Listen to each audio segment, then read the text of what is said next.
Get everyone to come on in and find a seat. Our last session is going to be a roundtable, and this roundtable consists of two people that are, or two experts that are in favor of Common Core and support Common Core standards in Oklahoma, and then we have two experts that are actually opposed to Common Core. So this is going to give us a great opportunity as you come up and ask the questions that are important to you to be able to hear both sides of the issue. So if you have questions about it, start getting them together, because I have a feeling that the lines are going to be long, and the same rules are going to apply. They're going to open with a five-minute statement, and then we're going to start taking questions from the audience. We ask that your questions be short as possible, and make sure you have a question, because it's important. And let's keep everybody's time in mind, because we want to get as many questions and answers in as we possibly can. So I'm going to. You need to turn that? Yes, I can imagine. See, he stole my fan already. Okay, yeah, I hear you. That little one didn't do anything for you, did it? Okay, we're going to start with Brian Hunt. He has experience from school board leadership, commercial real estate sales to economic development, ranging from workforce development to business recruitment. As president of the Tulsa School Board in 2011, he oversaw Project Schoolhouse, a school consolidation and efficiency initiative.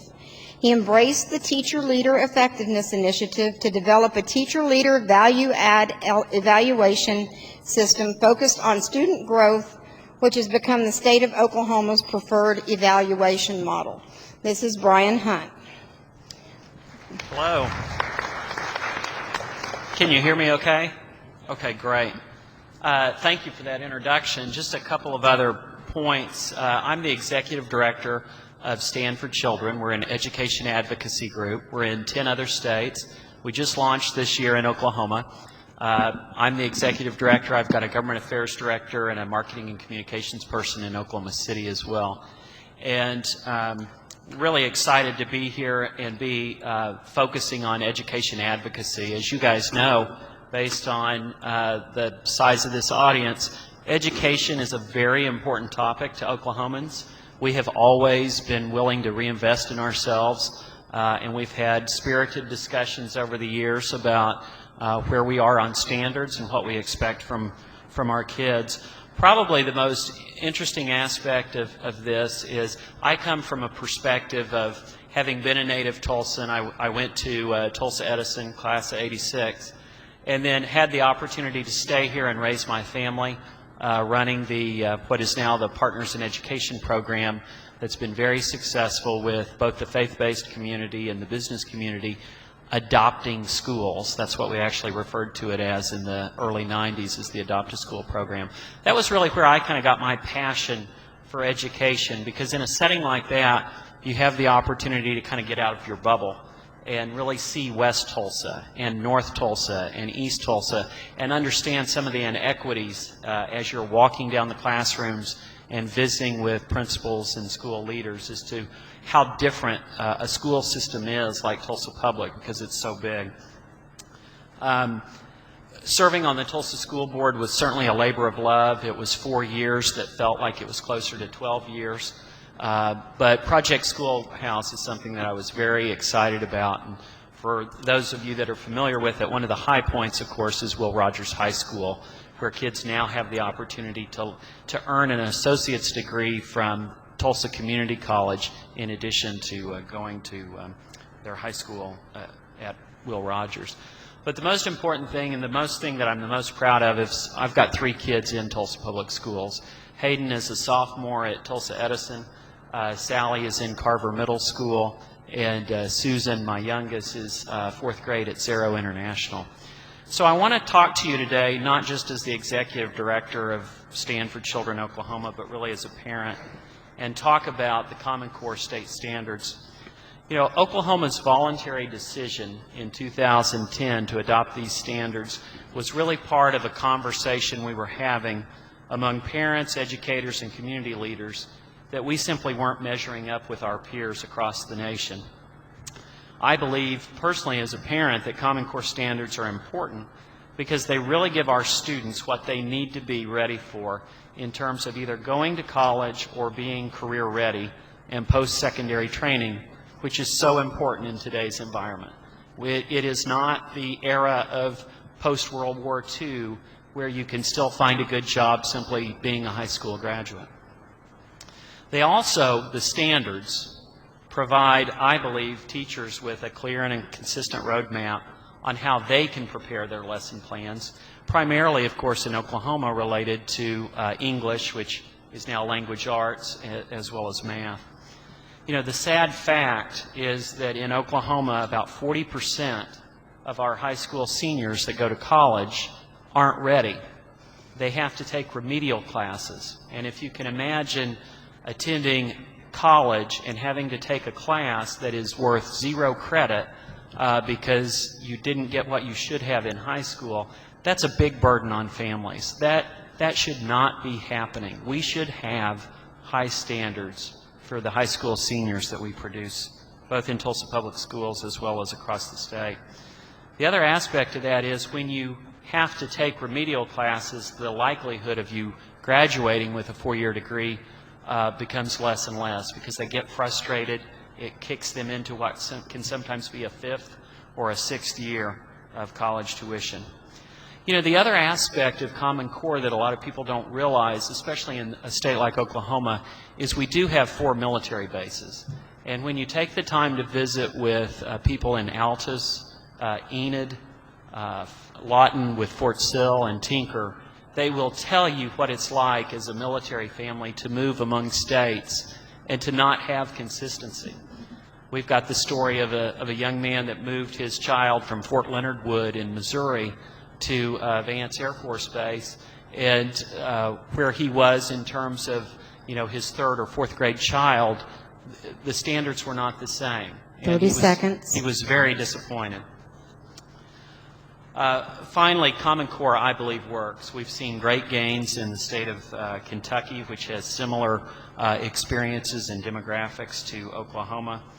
And I guess I want to emphasize to you, this is not something that I believe is coming down from the federal government. I believe if you take the time to understand real-life examples, you will understand this. So my son, who's in 10th grade at Edison, has a summer reading list, and it includes these instructions from his sophomore English teachers. After you've read a fiction and a nonfiction book, of which they've got the list of books available, you will develop a 5-paragraph essay with a central idea and a thesis statement. You will have fully developed bodies of paragraphs. You will have examples of characters and traits from the characters in the book of what it took for those characters to be successful and what you need to be successful for in life. Sincerely, your sophomore English teachers. Great teachers are already doing great things in terms of curriculum. And what we're talking about is raising standards and expecting more for our students. Thank you. Thank you. Next, I'm going to introduce to you Dr. Everett Piper in his fan club. He has served as the president of Oklahoma Wesleyan University in Bartlesville, Oklahoma since August 2002. He has served as an adjunct scholar of the Oklahoma Council for Public Affairs and is a current member of the Council for National Policy. He has written for the Tulsa World, Examiner Enterprise, Tulsa's Community Spirit, Chuck Colson's Breakpoint magazine, and is the author of 2 books. Dr. Piper is featured weekly on KFAQ's Pat Campbell Show in Tulsa, Oklahoma. Please welcome Dr. Everett Piper.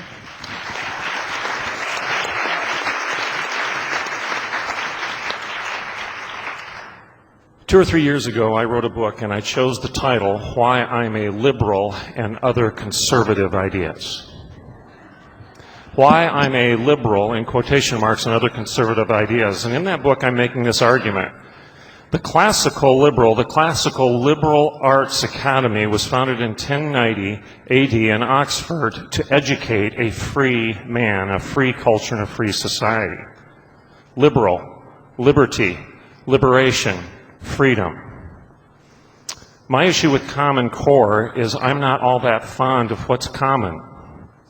I would rather be free. I would rather have liberty. I would rather decide what's exceptional and not dumb down the curriculum for my kids or myself or my church or my culture or my country to what someone else decides is common.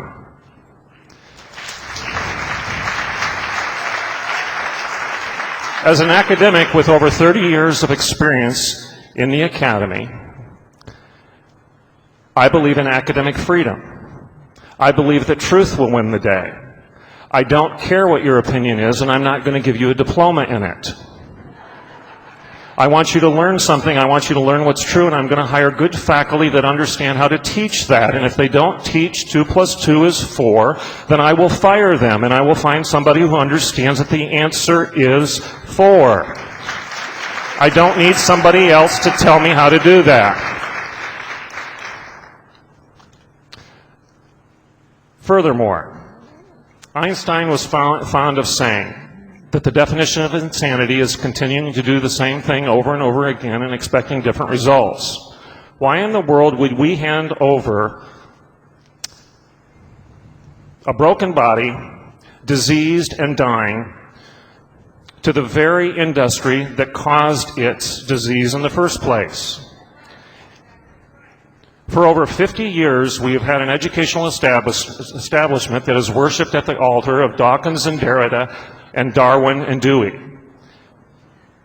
I do not think the solution is to give the same establishment authority to solve the problem. I agree, our educational establishment is a mess. I agree, our students are not learning what they should learn. But I'm not going to give the responsibility for the cure for cancer to the tobacco industry. They caused the problem in the first place. Good education, real education, true education is not about what's common. It's about what's exceptional. It's about what's true. And my last point before I sit down the mic on this 5-minute intro is, who's deciding this stuff? Is it you? Is it your superintendent? Is it your teacher? My institution is recognized nationally as a top-tier regional best, and it has been for 11 consecutive years by U.S. News and World Report and Forbes.com, and my faculty are featured in the past 3 consecutive years on CBS News as being the best faculty in the nation, beating Harvard, Dartmouth, Yale, and Princeton and everybody else when it comes to student review and satisfaction. I'm telling you right now, I do not dictate what is common to my faculty. They understand that as scholars, they're in charge, and they are to teach the students what's right.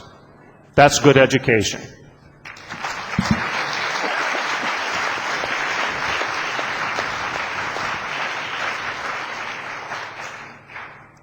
Our next panelist I'd like to introduce you to is Speaker Chris Benge. He's a native of Tulsa and currently lives in Berry Hill.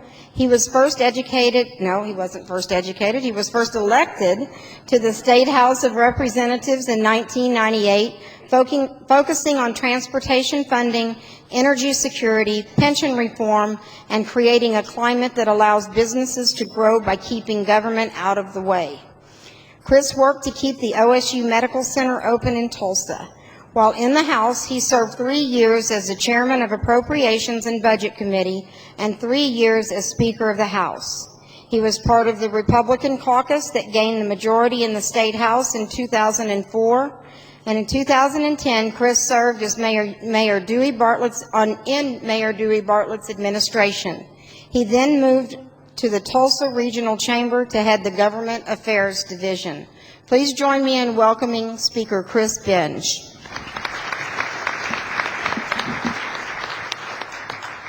Thank you, and Rhonda, thank you for the invitation. Rhonda and I have gotten to know each other over the last year and have sat down at breakfast and coffee, and I think both of us have been able to share ideas and what we believe in, and we've had some pretty good discussions and even debates in some ways. And so, Rhonda, I appreciate the opportunity.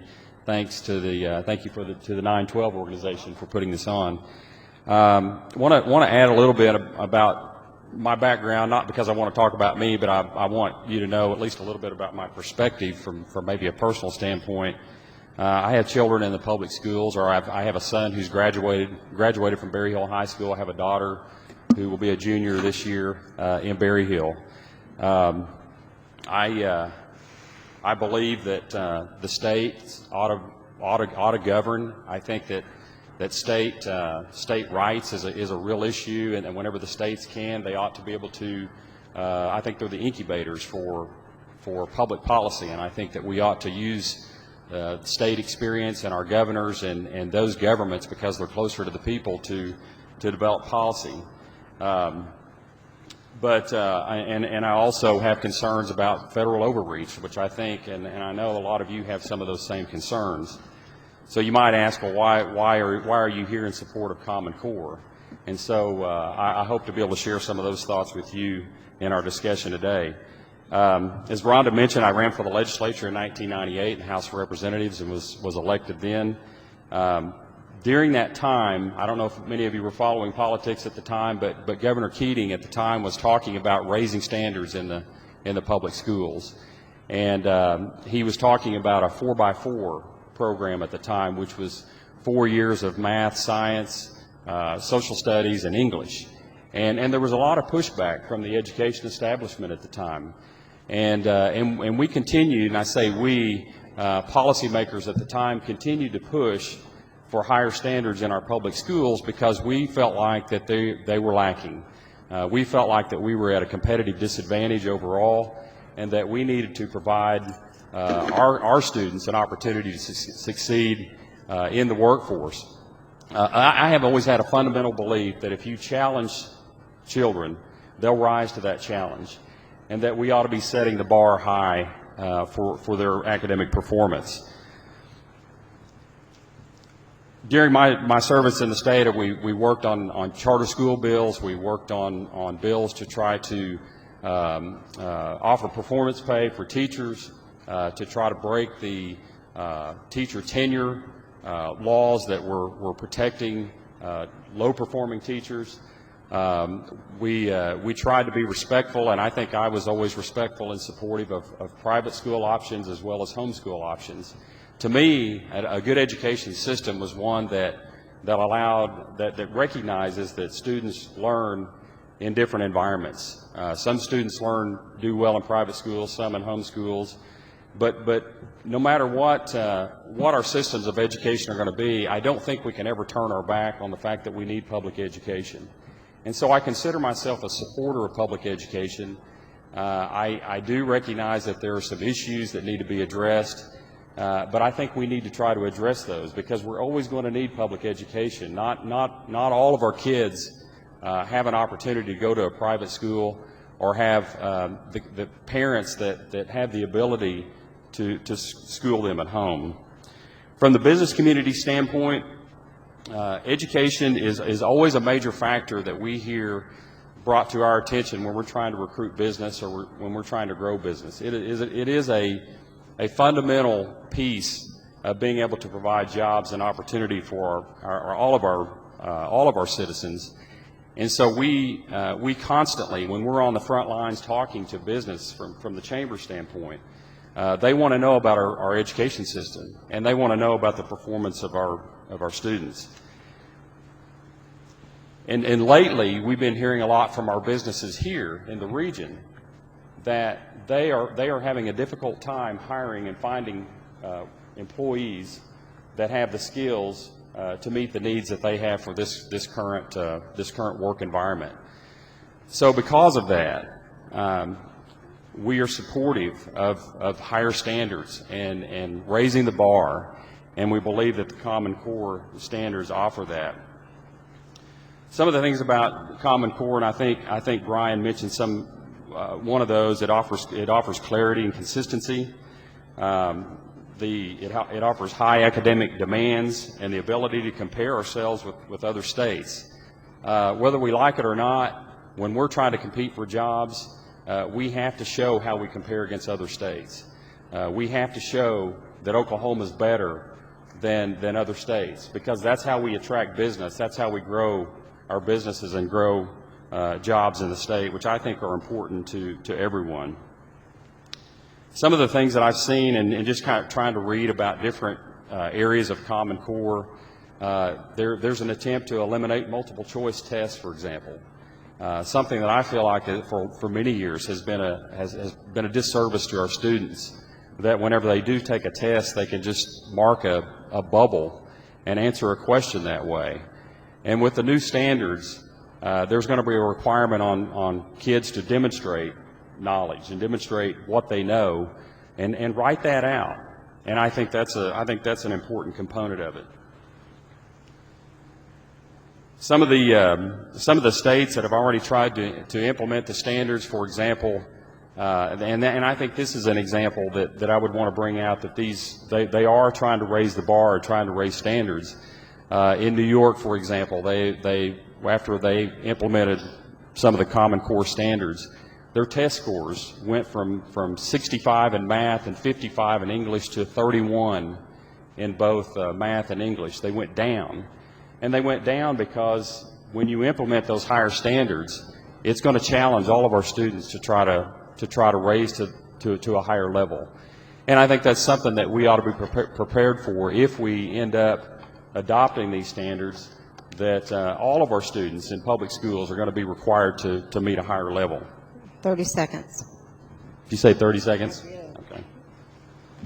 I will, I'll wrap up my comments by also recognizing and bringing into the conversation that the National Governors Association, which is one of the associations that was involved in developing the Common Core standards a few years ago, it is a state level effort. The National Governors Association was established in 1908. It is an organization that allows all of our governors from around the United States to come together to develop policy, and actually in many cases to take issue with the federal government on what they're doing. Our current governor, Mary Fallin, has just taken over the chairperson of the National Governors Association for the next year, and her platform is going to be workforce and education. She is going to bring that conversation to a national level about how we can prepare our kids for the workforce and how we can better compete in an ever-increasing international competitive market. And so I think it needs to be pointed out that governors and states individually did adopt the core standards, and at least from what I've been able to see, I've not seen the evidence that it's a top-down federal mandate. If it is out there, it is not something I've seen, but it is a state-led effort that our states and the state of Oklahoma included is going to be a part of trying to raise standards in all of our public schools. Thank you. Thank you, Chris. Once a politician, always a politician. 30 seconds, you know. Our final not candidate, but our final. What is she? No. Our final forum participant is Ms. Jenni White. Jenni has a master's degree in biology and taught high school science after graduation. After a brief stint as an epidemiologist with Oklahoma State Health Department, she taught 7th grade science. After researching the teaching of U.S. history, her concerns about the course of public education in Oklahoma prompted her to co-found Restore Oklahoma Public Education, better known as ROPE, in 2008. She has written major research articles on the Common Core state standards and has had her research published in the American Thinker. Please join me in welcoming Jenni White.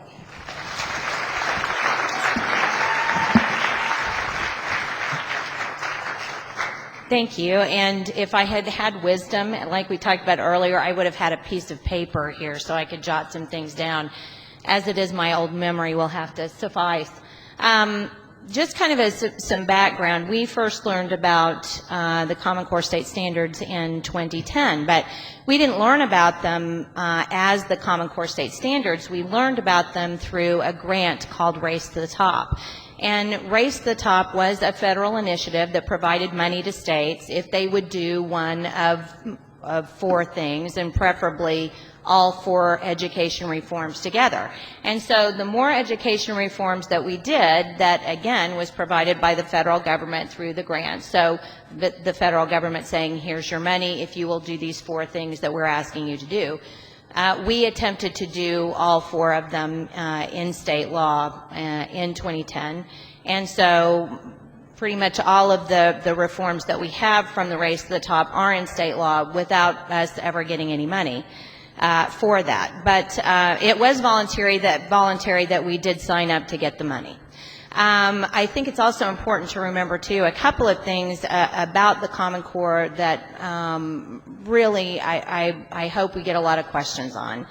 And that is, are you able to articulate wisdom through a test? I mean, if I am to give you any kind of a test, even a computer test, are you able to prove to me how wise you are through that test? And if you're not, and we're more interested in just what you can regurgitate to me on a test, I think then we need to decide what really we're going for in the end here. I thought it was very telling that Jack Heron, for those of you who were here this morning, held up a Tulsa World article that he had, and he read about in this Tulsa World article about how education was failing in Oklahoma and how we really had to do something about education in Oklahoma because it was failing.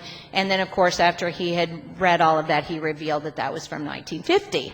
So we have, I think anybody who wants to make an issue out of education can certainly find an issue to make out of education, but is it always the right issue to make? So, for example, I might say, we've always had standards in recent history in Oklahoma, and the standards have been produced by the State Department of Education. Actually, one time when I was a science teacher at Deer Creek, we were at the State Department of Education actually asked our science department to contribute to some of those standards, and we did so because our particular school at that time was very high in academic progress. So that's what we did.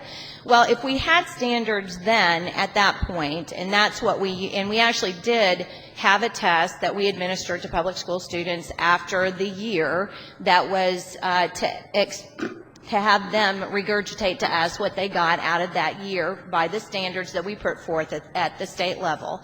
So why is it that we would do something different then? Well, a little law came down not very long ago called the No Child Left Behind Act, and in that, basically, schools were penalized if they were not reaching a certain level of proficiency for all students, and these were created to be grades, and then all the schools were graded on this particular number, this proficiency rating. Well, as any time when for example, even if I tell my son to take the garbage out, he's going to find the easiest route to take the garbage out that we can possibly, as we earlier discerned, he will at some points leave it simply in the driveway. But everybody is going to try to find the easiest way to do whatever it is that somebody is forcing them to do. So, did we have a problem with standards in Oklahoma, or did we have to dumb down the tests, in other words, drop the cut scores on the tests that we were giving in order to make it seem like school children in Oklahoma were doing better so that we could continue to collect our federal money? I think there's not only have we proposed that theory, but there have been a number of organizations who have as well proposed that same theory. So if that's the case, was it the standards that were a problem in the first place?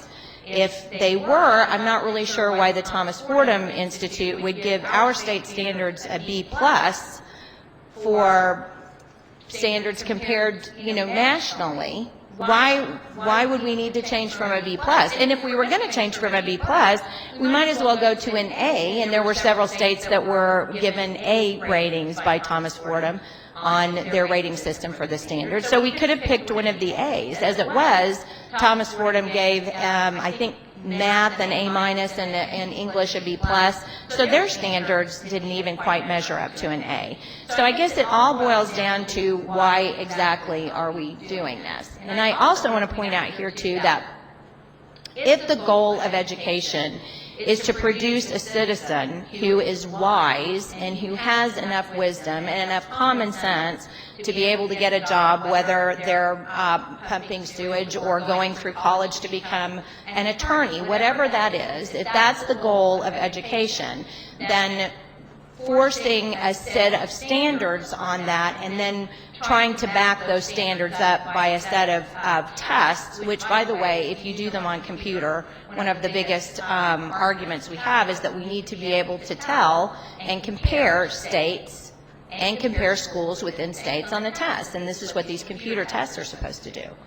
Well, I will tell you that these computer tests have been lauded because of the fact that, well, they're great because if a student answers this question, then they can go to this question, or they're progressive tests. So they're not just answering this question and that's the end of it. If they answer this question, they may go to a more difficult question. 30 If they answer seconds. this question, they may go to a less difficult question. Well, I didn't have a whole lot of statistics, but I can tell you that you can only compare things that are the same. If the students aren't taking exactly the same test, then you can't compare those same tests. So really, what is the effort boiled down to then in the end? Well, thank you. Excellent panel, wouldn't you agree? We're going to open the mic for anyone that has any questions regarding anything that's been touched upon here. I want to start off with one because it's something that I haven't heard addressed just yet. And one of the concerns that I hear a lot about is the P20 and the gathering of information on our students and how this all ties together. I'm just kind of wondering what your feelings are on the information gathering and where our information will be going, and is that really safe for our students and our families? Whoever wants to start out. Sure, I've certainly recognized, and I've heard that before, the concern about privacy. With 3 kids, obviously I want their records to be confidential as well. I can't speak to any of the specifics. What I do know is that there is already a federal law in place, FERPA, related to protecting student rights. And I believe this past session, the Oklahoma legislature passed some additional language in state law that strengthens that notion that it's not simply going to be shared, but that any data that they collect will be aggregated as a result of comparing states. I personally do not believe that student privacy is really an issue at this time. I'll address that. FERPA is a gutted law that really, unfortunately, does not protect children in any state across the nation since Arne Duncan had the FERPA laws changed in 2012. So when you're really talking about FERPA, what Arne Duncan did in 2012 was he went to the Federal Registry and he said, you know, the idea that I can't collect some of this data is chilling. I mean, I can't do this education reform without this data. So basically what they did with FERPA is they allowed schools, and you could even say the federal government for that particular argument, to collect data in 12 extra ways inside the school without parental consent at all. So at this point in time, if you are to say, well, FERPA prevents certain things from happening, you would unfortunately, you would be incorrect, because it just simply doesn't function that way anymore. I think also, too, we were very involved with the data bill that you're discussing now. And the data bill that we had that started out was basically we just wanted parents to be able to get permission, or schools to be able to get permission for whatever data they took. And the law that ended up being passed was really not a law that is, while it helps us determine what kind of data the state is collecting, it doesn't really protect children in its current form. Okay. Go ahead and state your name and your question, please. My name is Sandy Garrett. You're going to need to speak into it and a little bit louder. My name is Sandy Garrett, and I would say that we all can remember Nancy Pelosi's famous statement, you have to pass the bill to find out what's in it. And I want to suggest to those of you who support this that at the time that you were supporting it, you probably went with the information that you had, which was basically at that time all the positive stuff, which is what they give you first. And I just want to ask you that since so much more information has come out, have you been willing to keep updated on the new information about Common Core, especially the stuff that Jenni White produces? And are you willing to keep looking at that, and if you find out at some point in time, wow, this is not exactly what we thought it was, are you willing to say, we made a mistake, we've got to get out of this?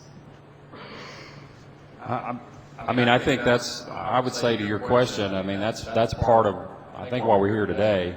I know for myself, I came here, part of the reasons I wanted to come was to hear some of the concerns, because I know that over the next year, and especially next session, it's going to be a very intense discussion at the legislature, because I know that there are some legislators who are actively talking about repealing or backing out of the Common Core standards. So, I mean, I think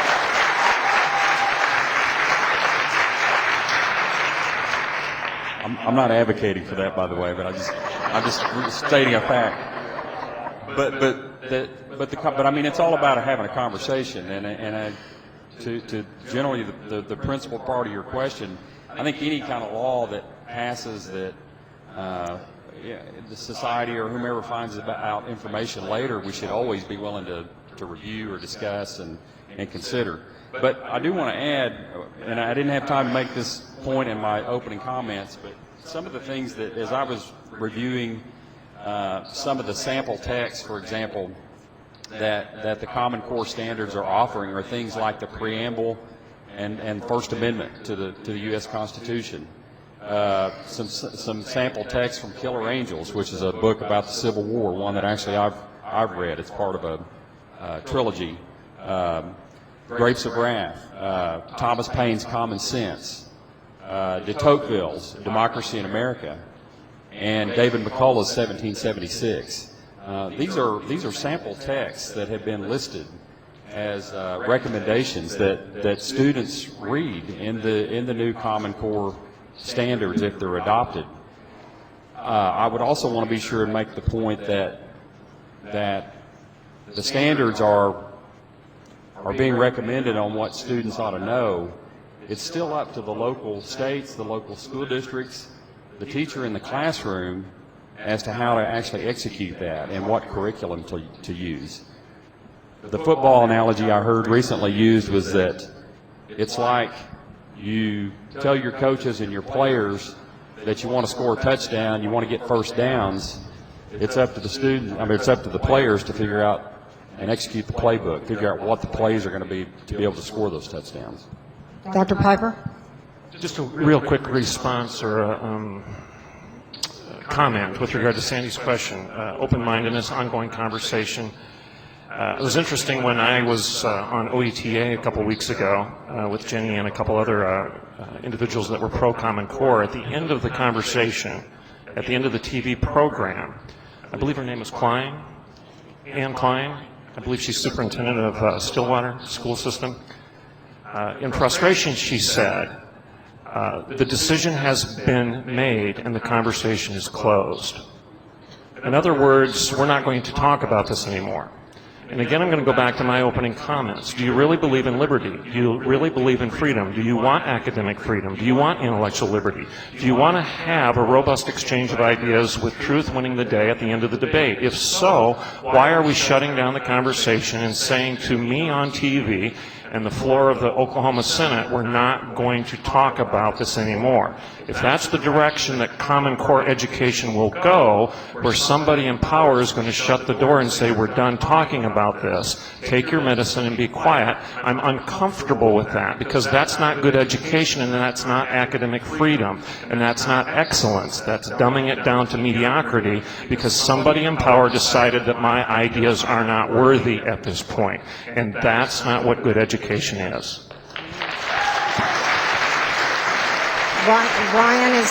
Brian's going to comment, and then you can comment, Jenni.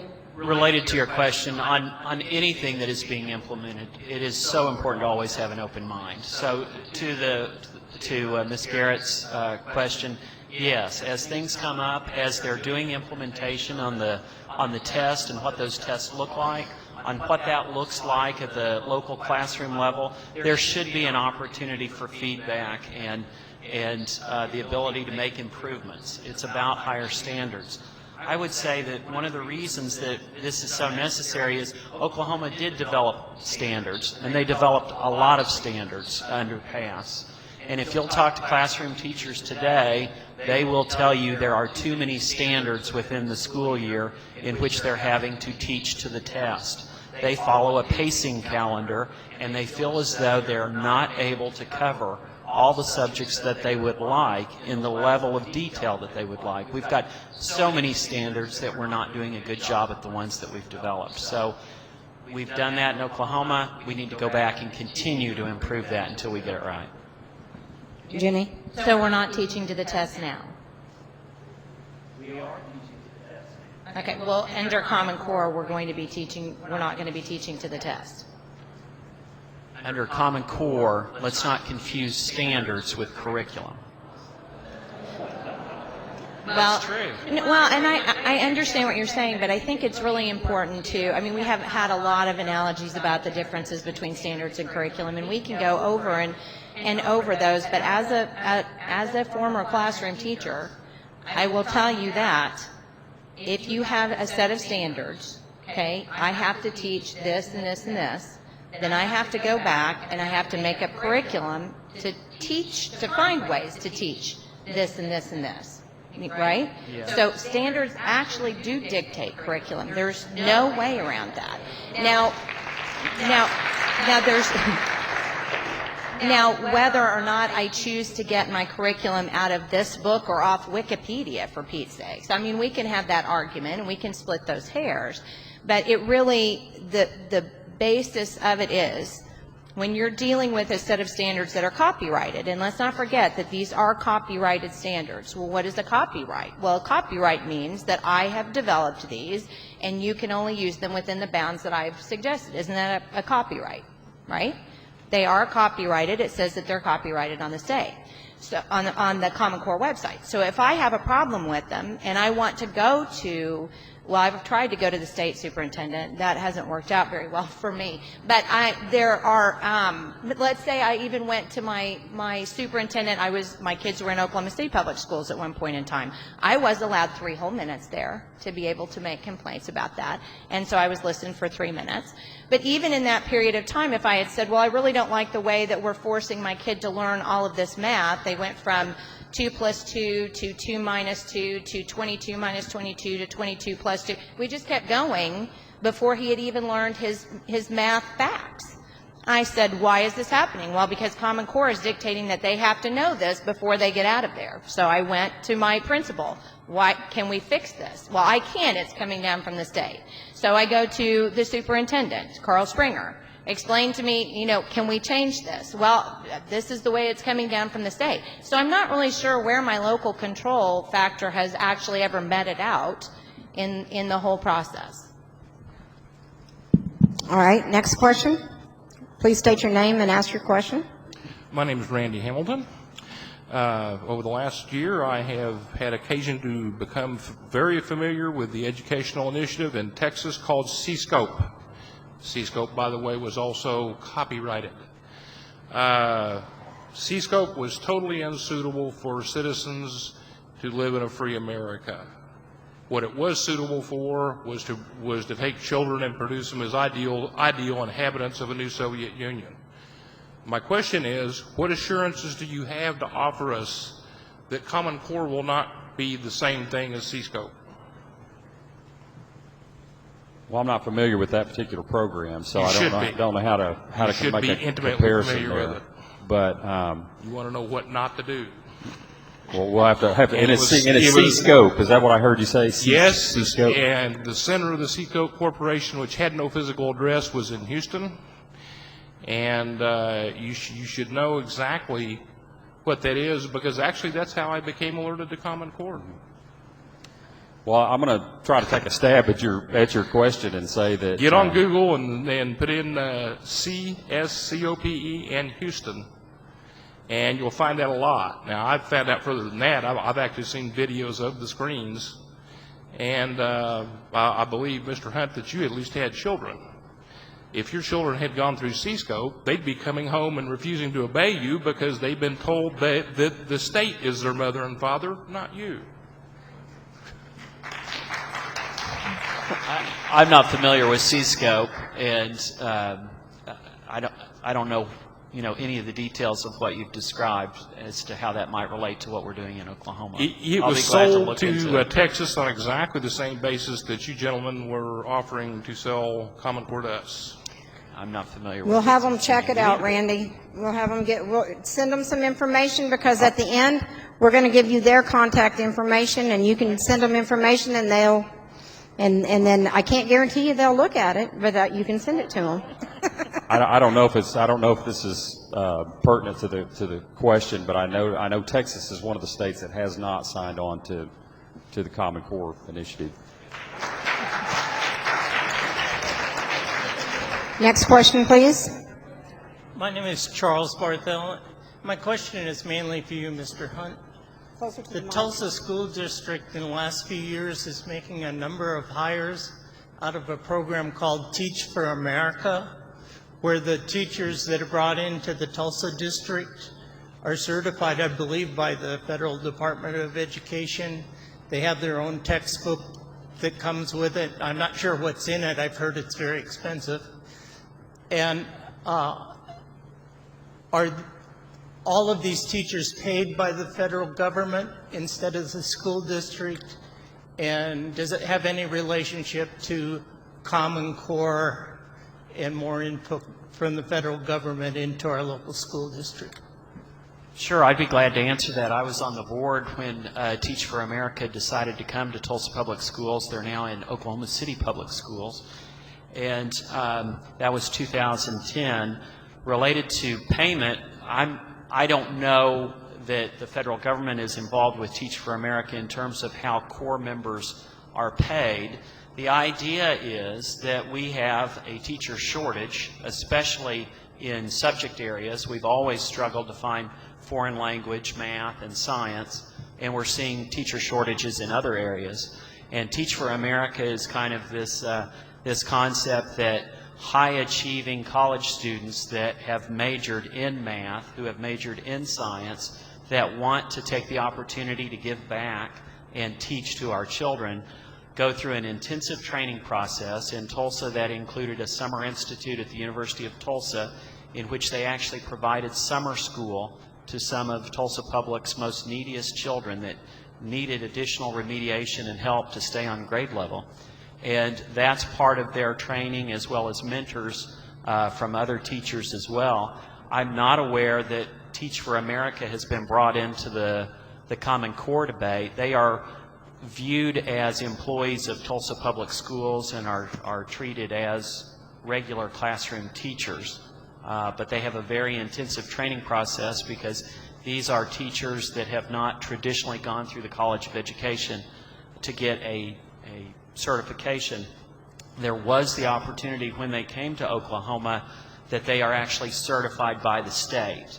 And as you all may know, the state has an alternative certification process. So, for example, Lane Matheson, who is a wonderful teacher out at Memorial High School teaching robotics and engineering, is in her second career, having worked at NASA. So it's that same type of concept, if that helps address your question. Thank you very much. Sure.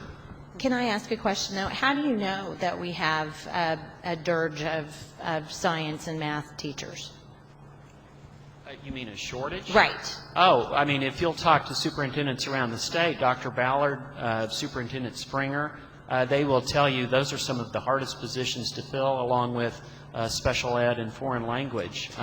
When you think about what a teacher makes compared to what people in industry can make related to strong math, science, and engineering degrees, we're at a competitive disadvantage. Okay. Just a thought to maybe think about is, though, is it a problem to get some teachers into schools because, maybe discipline isn't upheld in classrooms, and there's a lot of problem with them being able to go into classrooms and keep order in their classrooms without having, a lot of feedback from, the administration. I think there are a lot of political things that are going on that are not really indicative of an actual lack of science teachers. I mean, because when you go and you actually do a little bit of research on it, it seems the research tends to show that the teachers are out there, they're just simply not being employed, or they're not going to schools because they don't like either the payment or the way the school is run. Next question, please. My name is Olivia Goodwin, and I am a first grade classroom teacher. You have used the phrase, if Common Core is implemented. We've been implementing it in our classrooms for almost 2 years. So it's not a question of if, it's already happening. We're spending our own time and money doing a lot of professional development on how to incorporate it into our classrooms because there is no state funding for professional development, or it's really vague. With that being said, you've said that Common Core is going to be raising the bar and increasing the rigor. From my first grade standards in math, nothing has become more rigorous. The standards are exactly the same as what the past was. They've just taken some away. I'm no longer teaching my first graders about money. They don't get any money skills in kindergarten. They no longer get money skills in first grade. They don't get any money skills until second grade. Calendar skills are gone. Fractions are gone. Patterning is gone. That's all moved up to a higher grade. So how is Common Core more rigorous when, in my personal experience with my first grade math standards, nothing has become more rigorous? They've just taken stuff away. Yeah, and I'll attribute my comments to a Freudian slip, maybe. I'm assuming that this is a part of an ongoing conversation, and that full implementation has not been put in place in the state. I think your upper grades right now are having to teach both PASS and Common Core because you have groups of children that are still being tested with PASS. You have groups of children that are moving into Core, but at the lower levels, we've already started implementing Core because PASS is gone. I mean, I can't speak to your personal experience. I can speak though to what I've read so far. And I mean, I think that they are very focused on making sure that students learn in a kind of a build on knowledge over time. Learn at the basic level in the first and second grade, and then build on that over time. I'm not a teacher, so I don't know all the terminology that the academics use. But it is an attempt to try to raise standards. But how is that bar being raised if it's taking away a portion of standards that we previously taught, but it's not being made more rigorous at the lower levels? I don't have an answer to your specific issue. I'd have to. I mean, I think it would be an issue. What does your principal say, or your leadership say? I don't know. I mean, I'd have. We don't have a choice. We have to teach Common Core. May I? Where do your orders come from? Who tells you what you have to teach? The State Department of Education. Okay. May I? Dr. Piper would like to address What's it your as name well. again, please? Olivia Goodwin. One more time, please. Olivia Goodwin. Olivia, I would much rather you teach, you develop your own curriculum, you decide what my children are going to learn, than some faceless bureaucrat off in a distant room make that decision. Thank you for being a good teacher. You know what you're doing. Thank you. And it would be pedantic and presumptuous of someone that doesn't understand teaching to try to dumb down the curriculum to what they consider to be That's common. why most of us are still teaching what we have always taught. Thank you. Next question. Well, and I have to say that even though I'm not a classroom teacher anymore, I am a home educator. And I think one of the things that frustrates me more than anything is that when we have people who aren't, and I'm not trying to be ugly here, it's just an actual frustration. When people who have never been involved in education, my father is a professor at OU in journalism. My mom taught for 30 years English. Trust me, I have had plenty of English. My grandfather was a law professor. I have my whole family has been teachers. And it is extraordinarily frustrating when I read that things are implemented. Nobody who was involved in these Common Core state standards were teachers. None of them. Not a single one of them. And then when they're implemented by people who have not been classroom teachers or professors or in education in any way, then what you're forced to do then is to say, well, I've read what somebody is saying, and so now I'm going to form an opinion about what they've been saying. But you've just heard this classroom teacher explain something that really is not being heard on any level because we have people who aren't educators making the decisions for education.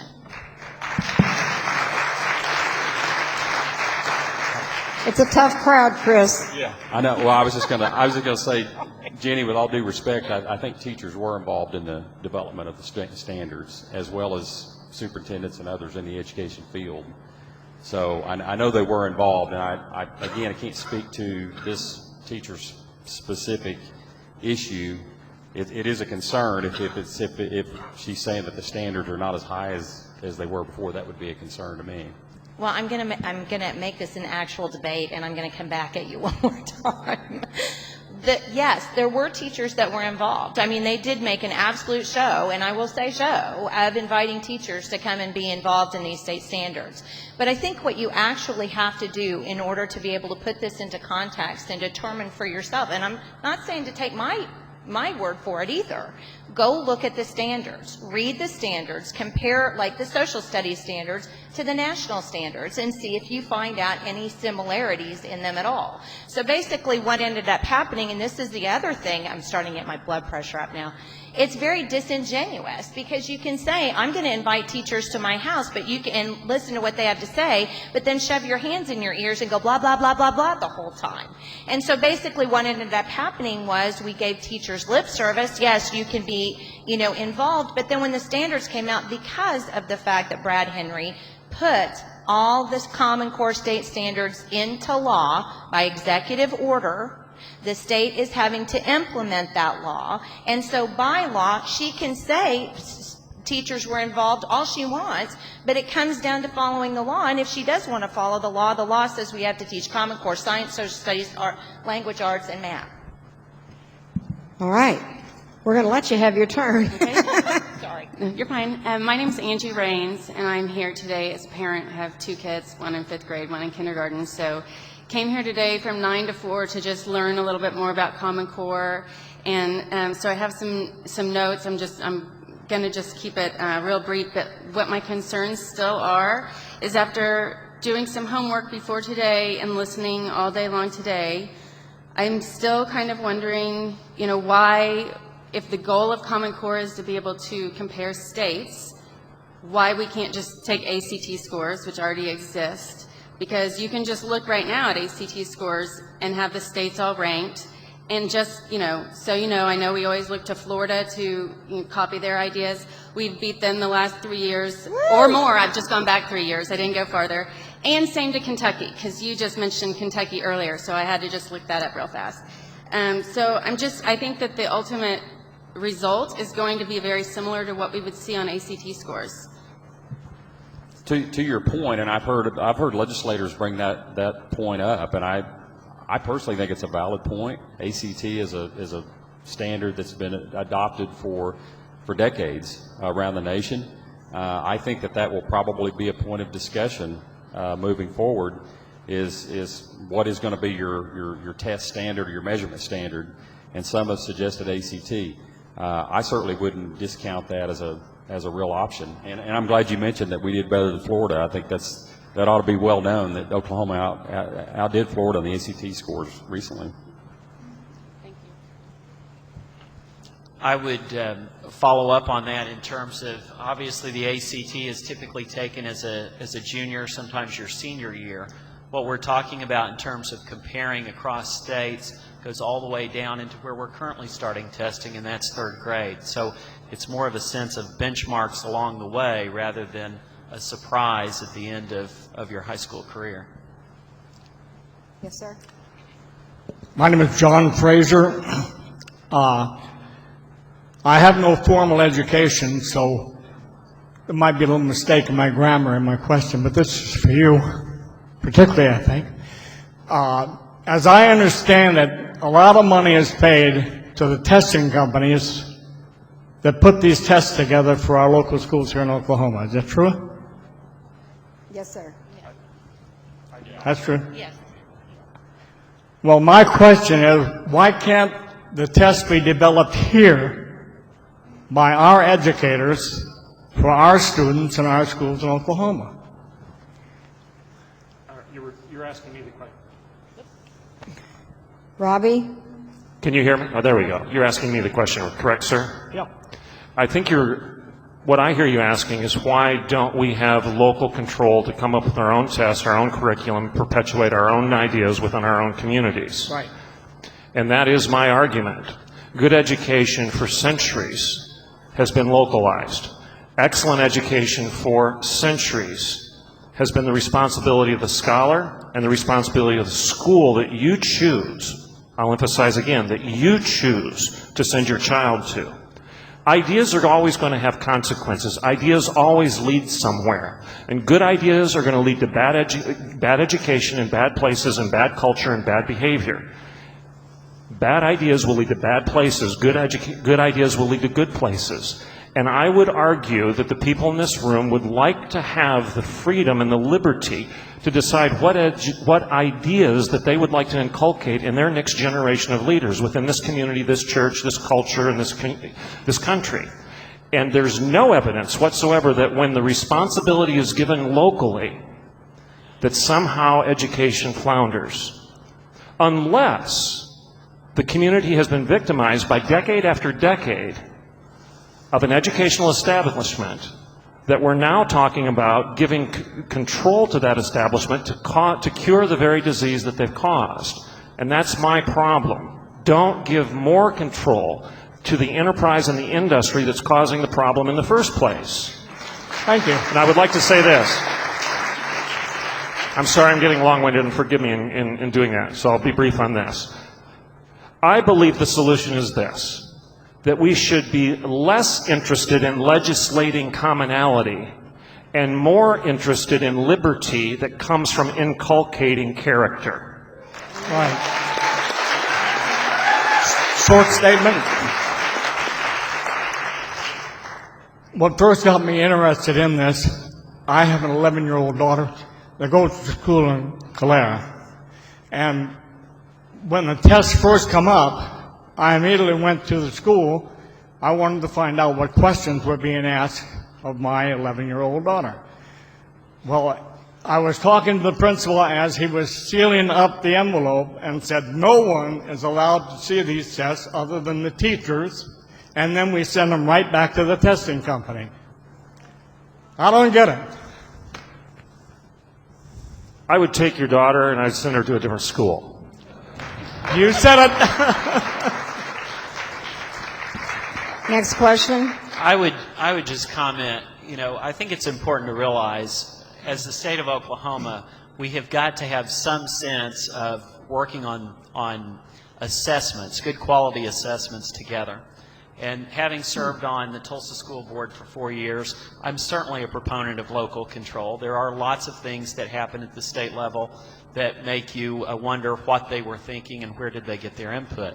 But can you imagine if you take this to the extreme? I mean, let's think about this. Salisaw, Woodward, Enid, Hugo, Altus are all going to develop their own tests. They're going to develop their own sense of what third graders and fourth graders and fifth graders are doing. I would suggest to you that as a state, we're in this together as a state. We are a small state. We have limited resources. And that is why we've got the ability as a state to pull together related to assessments, understanding where our children are today.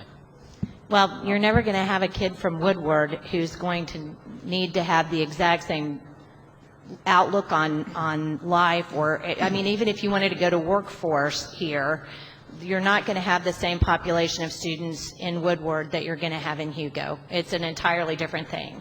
So, I mean, even just regionally, I mean, in terms of everything, there's a big difference there. So why is it that we must force Woodward to be like Hugo?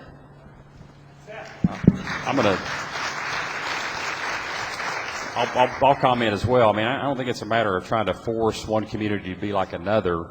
There is a need to be able to measure how our students are doing, and I would say it's because we are in a competitive environment like never before, Brian alluded to it a little bit in his opening comments. We're not the America post-World War II where we were the only economy standing, where we had an absolute advantage and anyone could go out and find a job.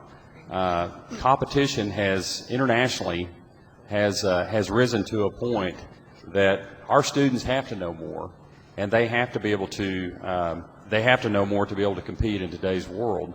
So knowing and being able to measure what they know is important, and being able to know how we stack up against other states is important, because the job recruitment activity is very intense.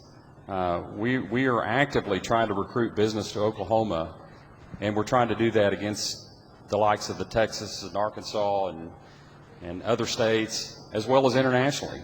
And so being able to demonstrate to companies what our students are achieving and how knowledgeable they are is very important.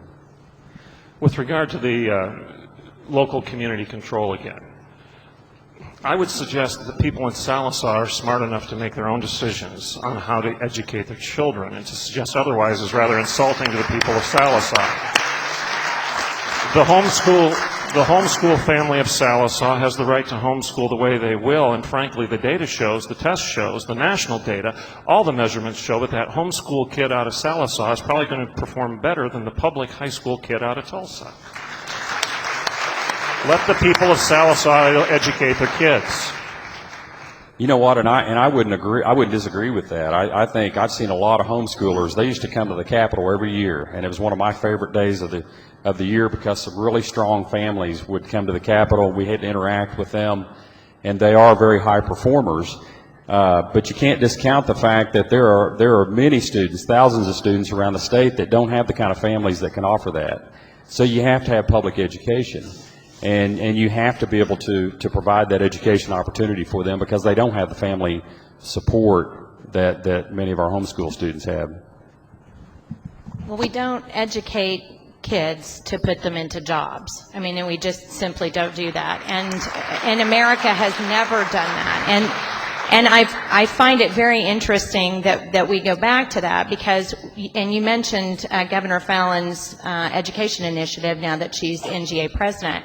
Well, just recently, I took the comments that she made about education and the workforce, and I compared them with what Hu Jintao said to the Politburo in China.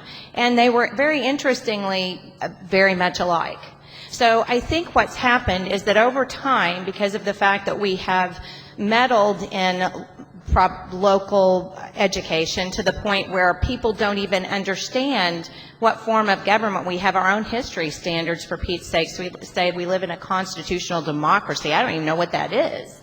So apparently we have so much oil here in Oklahoma, we could put people into jobs just like that. But the problem is our president has regulated us out of the business. You would think that people in Oklahoma would be not so worried about education as educating their citizenry on how to fight somebody coming in and telling us what we can and cannot do in our own state.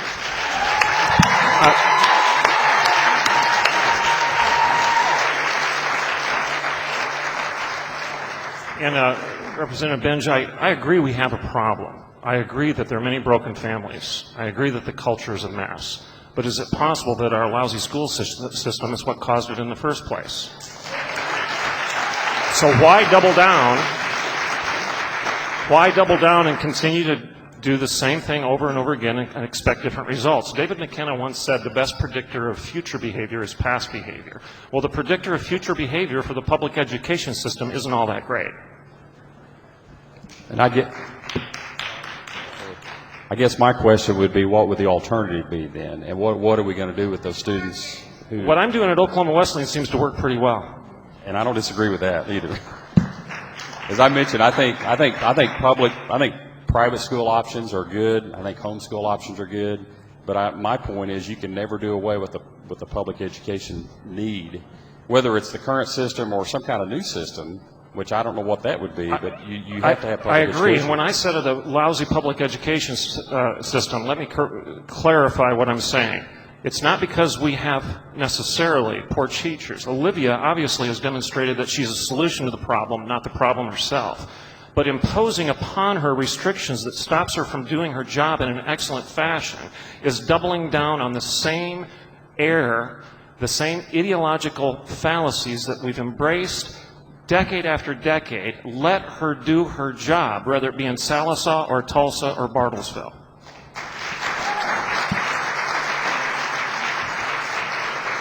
Next question.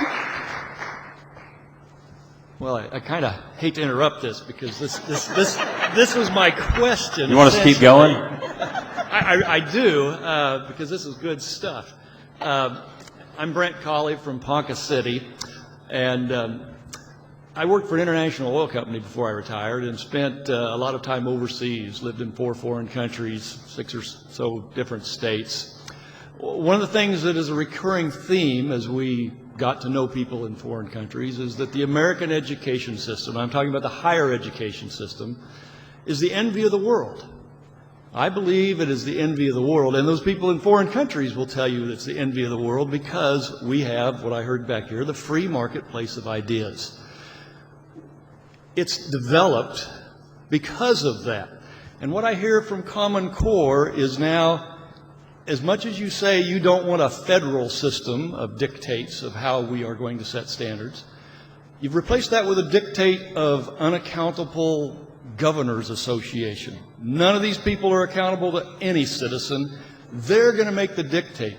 Central planning does not work. The people of the world will tell you that. It didn't work for the USSR. And what you are proposing sounds a lot more like communist Russia than it does a free America. So explain to me, if you will, why the free market and American initiative is a bad thing and central planning, which is what Common Core is a good thing. Good question. Good comments. I would first of all add that Rhonda didn't read my favorite statement to you all. I added that to my bio, that one of my favorite statements is by Ronald Reagan when he told Mr. Gorbachev, tear down these walls. Believe me, I'm an ardent anti-communist if I need to offer those credentials for this room. But I will tell you that if you're denouncing a state-led effort that, going back to before our current Constitution, we had a Articles of Confederacy, and we had a system where states worked, they were independent, but they also worked together in some ways. I'm not sure what you would then want to go to. I mean, do we need to go then to city-states or something even more local? I'm a big believer that states are a better design and a better government for today.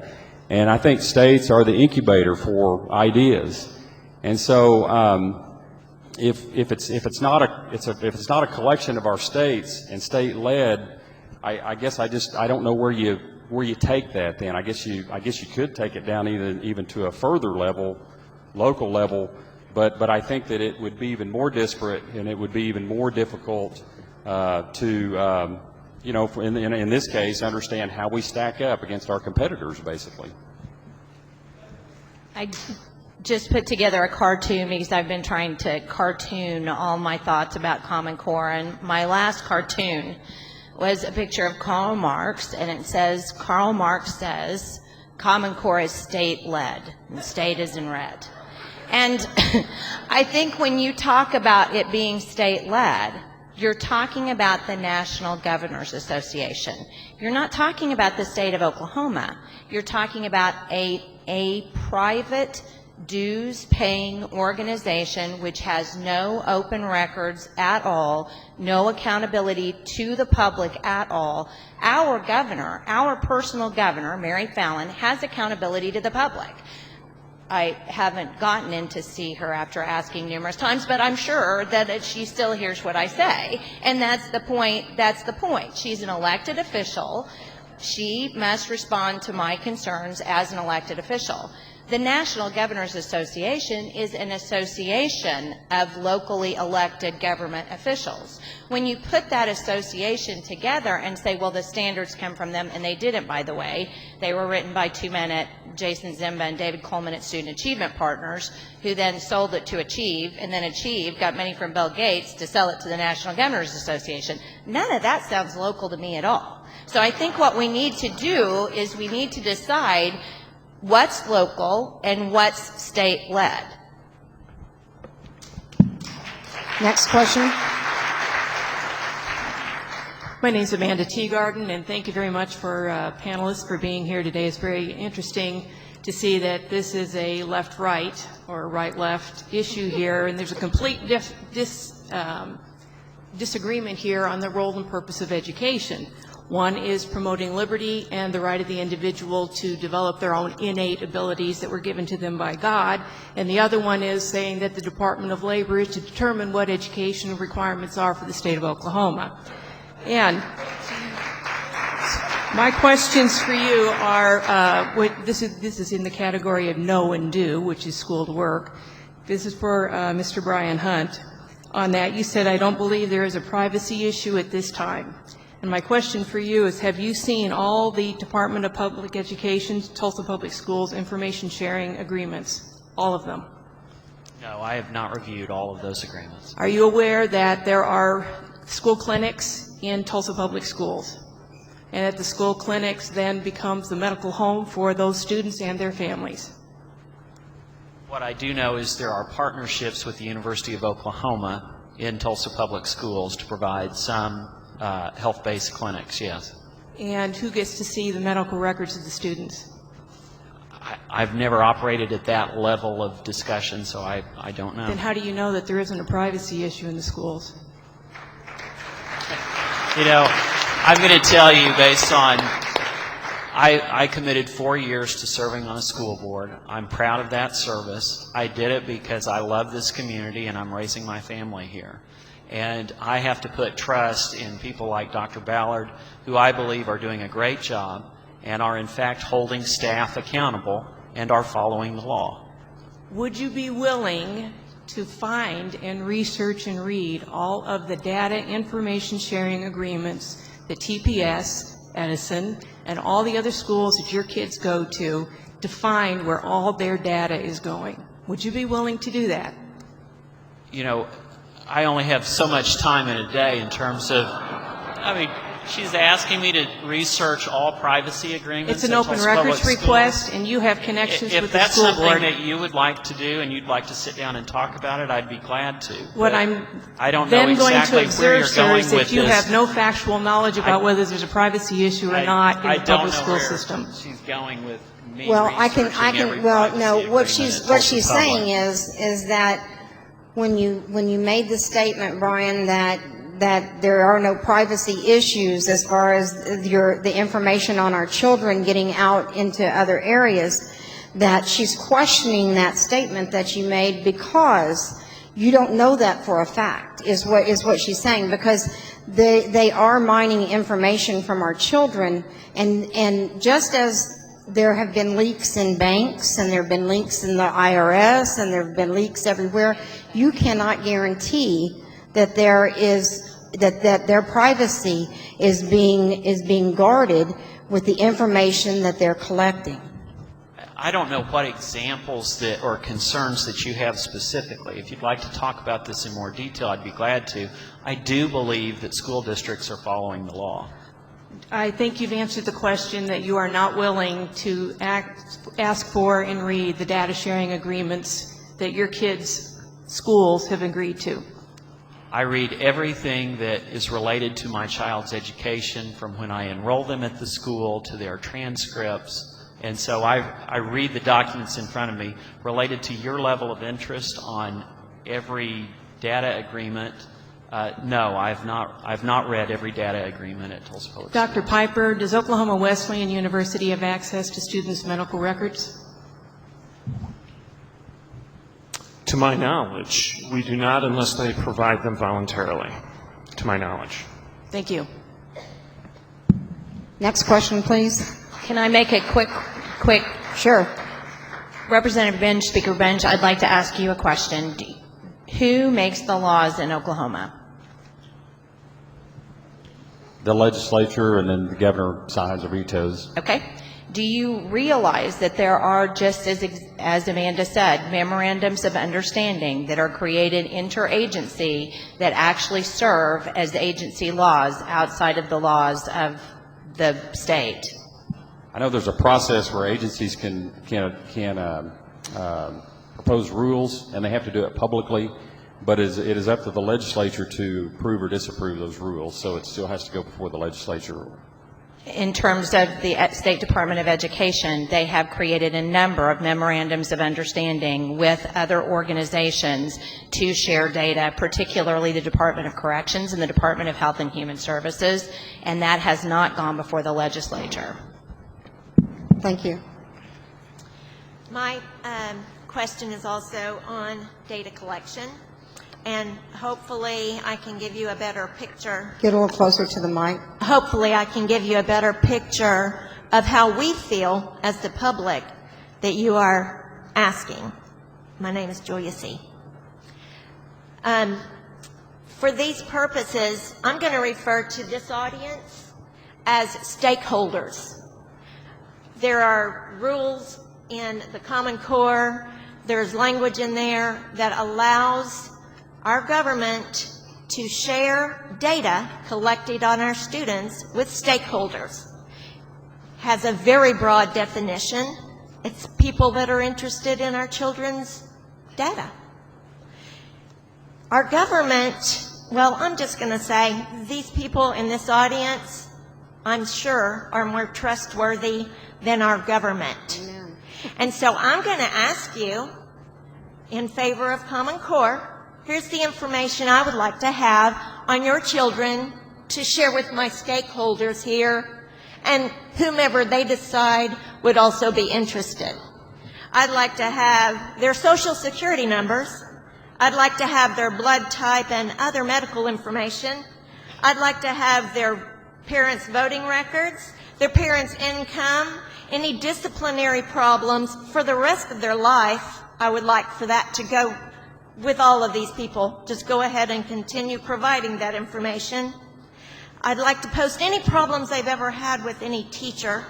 I would like to post all their grades and transcripts because we want to decide who they should work for when they grow up. Is that all right with you? Is that okay? Do you think that is maybe a little intrusive? Can we stop it with the data collection? It's horrible. You're asking the people of Oklahoma who have students to trust the government with that kind of information. We don't. And you're going to tell our children what? They can't be educated then in the state of Oklahoma if they won't provide that information to be shared with stakeholders that the government decides it should have it?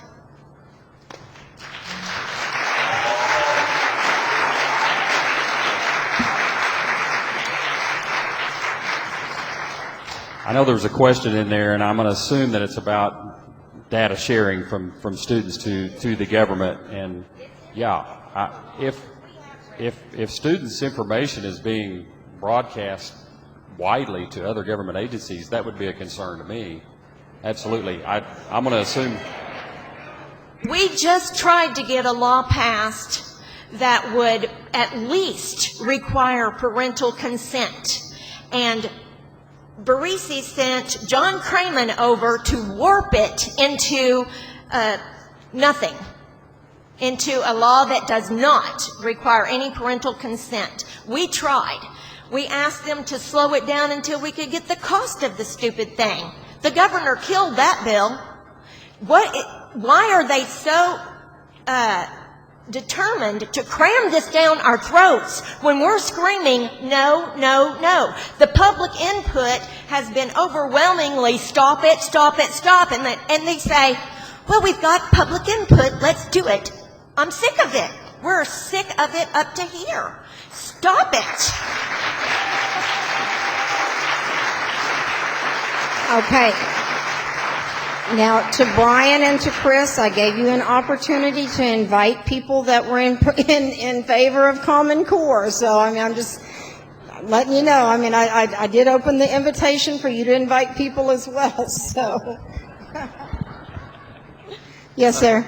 Well, I'll apologize in advance here because I'm not asking a question, but an answer was requested from the representative because he seemed to only understand that he couldn't understand anything other than the state as the solution of our education problems. So a little background, I'm a homeschool father of 5. I don't take much credit for my education of my children. My wife has been a phenomenal educator. There's no question about that. Out of 5 children, I have 3 summa cum laude graduates from Oklahoma Baptist University, the University of Tulsa, and University of Central Oklahoma. I have 2 boys still in college. Among those 5, we have 2 National Merit Scholars. Why I'm saying this is because, not to toot our own horn, but you haven't pursued what are excellent methods of education. You want to know how to educate? You go talk to my wife, and you will learn how to educate.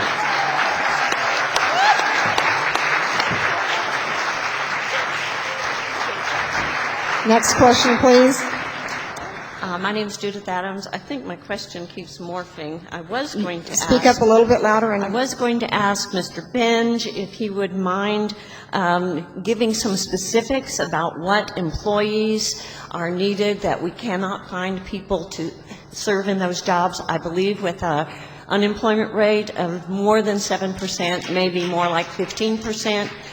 We will be able to find those employees. I also believe in the free market and self-determination, that if people know that there are jobs available, they will get themselves trained for those jobs. Can you comment on your comment? Yeah, I mean, the one example that comes to mind currently would be, and I hope they don't mind me using their name, but I'm going to, Webco has informed us that they are now asking for master's level engineers. They are asking for that kind of education level for the engineers that they hire, because the current bachelor's level is not meeting their need. And I would like to comment, I think this is not quite a question, but maybe I can phrase it as a question. I think it's very easy to think that the government is the solution to all problems. To me, it's a simplistic answer. They're going to run our health care, they're going to run our education system.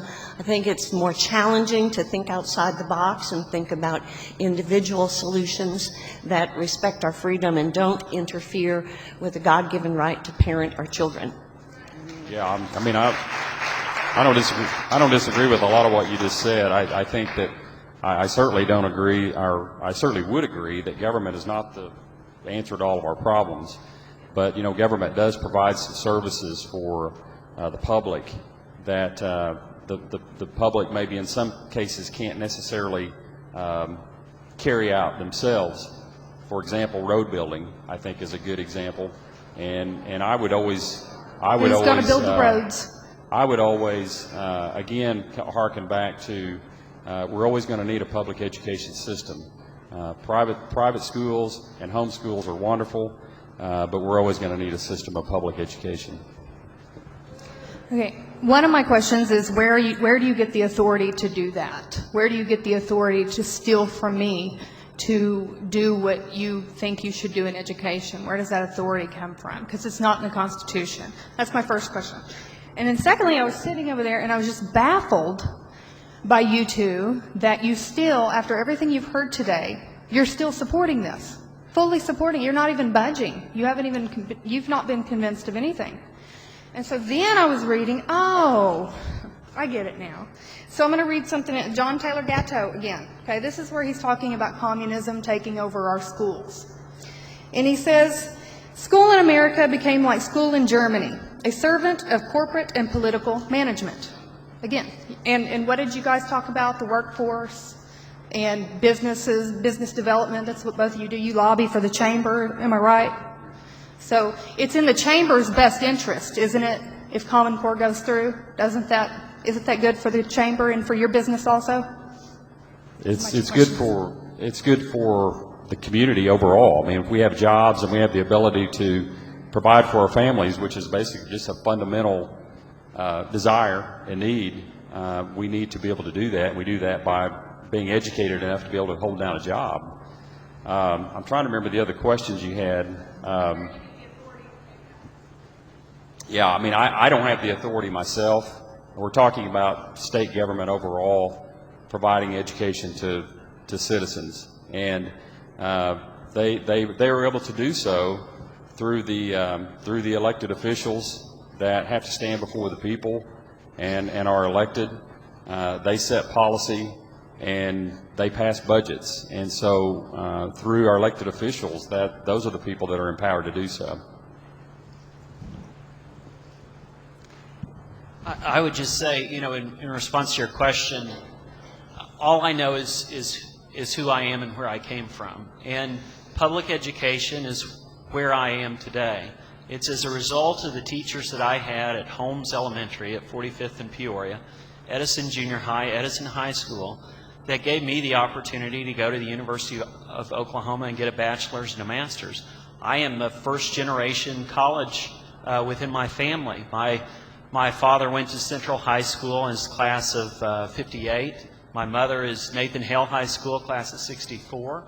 They both got post-secondary training, but this was an opportunity for me, and so I feel very strong about public education, and I think it's clear based on what Chris has also talked about that there's room for lots of choice, but at the end of the day, I think, and I don't remember what the numbers are, 95% of all Oklahoma students are in public education. The reason that most of us are in this room are because of great teachers. And so, you know, I'm not going to change my mind in terms of support for public education. I'm certainly willing to listen to concerns and ideas and what implementation looks like related to Common Core, but we were invited to be part of a panel today in which you were going to get both sides of the argument so that you could make up your own mind. So that's the reason I'm here and took, you know, a couple of hours out of my Saturday to be here. I hope that helps. We appreciate it. Go ahead and listen, can I it's 4 o'clock. Let's make it quick as far as getting the questions done so that we can wrap up real Rhonda, quick. can I interject just quick? I'll try to be quick about it. Do you remember what the Northwest Ordinance said? Do you remember by any chance? Because I don't remember. But the Northwest Ordinance was the original, when the Pilgrims came over, that was their edict for establishing education in the colonies.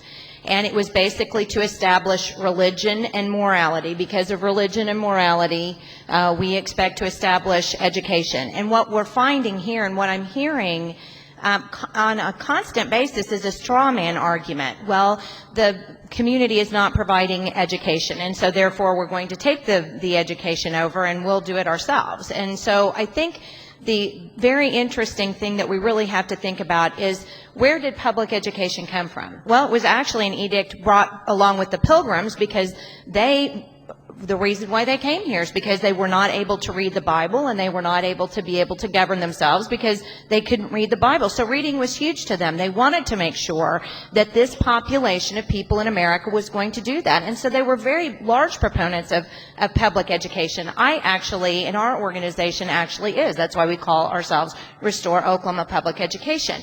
But you can't create a situation in which, because the community, who took care of schooling?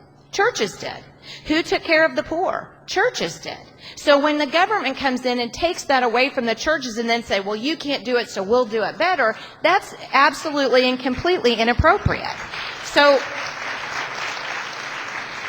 what you have here, in essence, basically is a big government solution because of a big government problem. And it was the problem that you created, which was to go in and say, you know what, we don't do, LBJ, thanks LBJ, you know, relegating the churches to such a position in which they couldn't take care of the community. But here's something that always frustrates me. So legislators will tell me this all the time. Well, we have to have public education, but it's just that they're not doing a very good job of it as it is. Well, you know what? If you actually said, you know what, we're getting out, take care of it yourself, you don't think nature abhors the vacuum enough for them to take it over and do it themselves? I guarantee they would, and they would do it better than the government. Yes, ma'am. Okay, we've got to cut the questions off, guys, because we've got to wrap it up. So go ahead. I mean, we'll go ahead and take these, but let's make it quick. My name is Joanne Swanner, and I'm new to Oklahoma.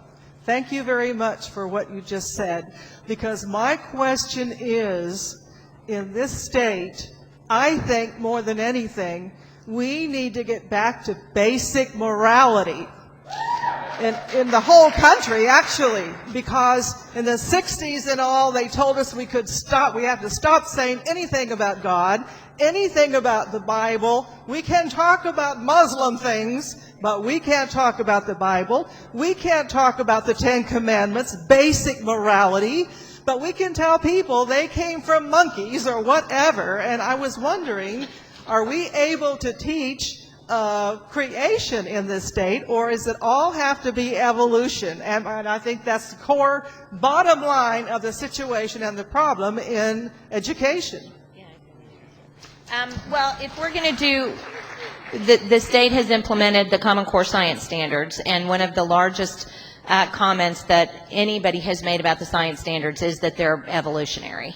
There is no, it's a very humanistic approach. There is no intelligent design at all, even forwarded in that particular document and those standards. So I hope that answers your question. Then why are Oklahomans who are very conservative and God-fearing going for this? I'd like to know. That's a great question. Darren? Mine's more of a statement to Speaker Benge. Webco is a private company, correct? Yes. They can't hire a recruiter to go out and find the engineers that they need on their own? I'm sorry. They can't go out and hire the engineers that they need? They can't hire a recruiter to go... That's what we're hearing, yes. But they can't hire a recruiter on their own to go find them? They're not out there in the United States anywhere? I just know they're having trouble finding engineers that can meet the skill level that they need to... So they turn to the state and the state chamber? I'm sorry? They turn to the state and the state chamber to find them? No, not necessarily. I'm just the question was asked because I had made the statement earlier that a lot of our companies are having trouble finding skilled employees. And so we hear that continually. And so someone asked the question, do you have an example? And that was the only example that I thought of immediately was that company. Correct, but it sounds as though they're turning to the state for their solution when they could just as easily hire their own recruiters and go out and get them. Well, but I think your question though gets to the part of what we've been discussing here. It seems like that this has turned into more of a conversation about whether public education is needed or not. I think that's pretty clear from the folks in the audience that public education apparently is not needed. But I'm just tired of the government business aspect of this whole thing. The crony capitalism is a runaway in this country now, and the taxpayers are paying for a lot of what these companies need. But the taxpayers don't get back.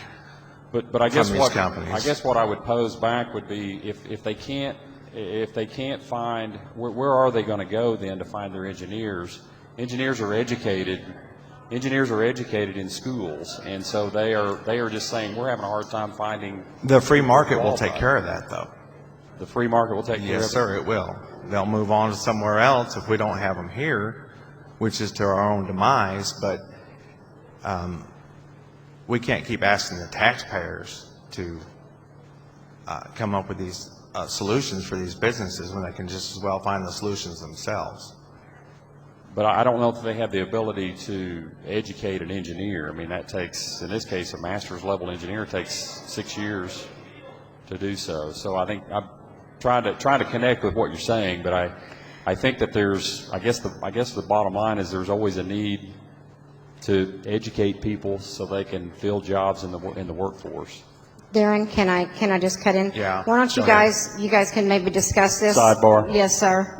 But let me just state this, Chris, and maybe what you're hearing is that public education is that we're wanting to do away with public education, and that's not what the message that I hear, and maybe it's because we sit on different sides. I hear that what we need to do is we need the public education to get back at the local level and not allow the state or the federal government to be able to dictate what it is that we do at the local levels. because many of us believe in the free market. If it's not good, and it works here. If I didn't send my children to one of the schools here locally because I knew the issues that they had at that school, and so I moved so that I could put them in the school that I wanted to. And so my children are publicly educated, and they graduated in the top of their class, and I'm very proud of what they've done. But it comes back to local is what we're talking about. We're tired of it being legislated to us what our education needs to be, and it needs to come down and back to the core of our country, which is our families and our communities. Sorry, I just didn't want you to think that we want to do away with public education, because public education is needed very much. Yes, sir. Gary Kilpatrick. And Mr. Benge, I don't mean to pile on, but earlier you said that Texas was one of the states that had opted out, and I agree. And in fact, they've updated their math standard, and some people are saying they think it's going to turn out to be the premier standard in the United States. You also mentioned one time that states are the incubator of public policy. Later on, you said states are the incubator of ideas, and I agree with you on that. My question is, if you believe that, why do you support Common Core, which throws out that incubator concept, and it goes to the concept of let's all have a common standard, when what we should be doing, I think, to help businesses, to help the companies you're talking about, to have better higher education, is that we ought to be developing our own state standards, and we ought to be modeling those after whoever we look around and we think has the best going. Let's try it. And then if somebody else comes out with a better one, we go to that. But what you've opted for, I say you, the legislature, has opted for is a common standard, a standard that we have no chance to change. We can't be competitive as a state. We've got to do exactly what every other 45 states are doing, and we're going to be competing with Texas, who's going to be using a better mathematics standard, probably a better science standard. They're going to be creating more jobs, creating better people, and we're going to be competing against that with the common standard and no chance to change. I just don't. You seem to talk out of both sides of your mouth. You like the philosophy, but you don't want to implement it. Well, I'll attempt to try to address it again. I mean, the states, and my comment about the states are that it was the states that came together and worked on this set of standards. I think in a lot of ways have been envisioned by our form of government, that states would work together. You mean you don't have to? I'll remind you that this is a voluntary adoption. Oklahoma does not have to adopt these standards. Other states don't have to adopt these standards. They could, and those who have already implemented them could pull out if they decide to do so. But I think that, I just think that it's part of, I've seen in other cases where, at least when I was in office, that states communicate and share ideas all the time anyway. We were a member, for example, of an organization called ALEC, which is the American Legislative Exchange Council, and they were a conservative think tank that our state was a part of, and we would go to these conferences and we would share ideas with other states. So in other areas. So I guess it's not unusual in my mind that states would share those ideas and maybe come up with a standard that we all, or at least some, if they choose to do so, would adopt. Rhonda, I want to, real quickly, I want to at least interject this. This is something that I found when I was looking at some of the Common Core standards, and just as an example. So I want everybody to be clear what some of the things that are being considered related to these standards. These were some of the excerpts I found that were samples of what would be asked of students to know. and I'm going to read it here, just a couple. One, students delineate and evaluate the argument that Thomas Paine makes in Common Sense. By the way, my daughter's studying Thomas Paine's Common Sense and having to write a paper about it in Berryhill. They assess the reasoning present in his analysis, including the premises and purposes of his essay. That's pretty deep stuff to me. And for someone who appreciates Thomas Paine and being one of the founders of our country and some of our ideas, I think that's valuable for kids to be exposed to. And I think that it's valuable for them to have to write an essay about it and not just color in a bubble on a multiple choice test.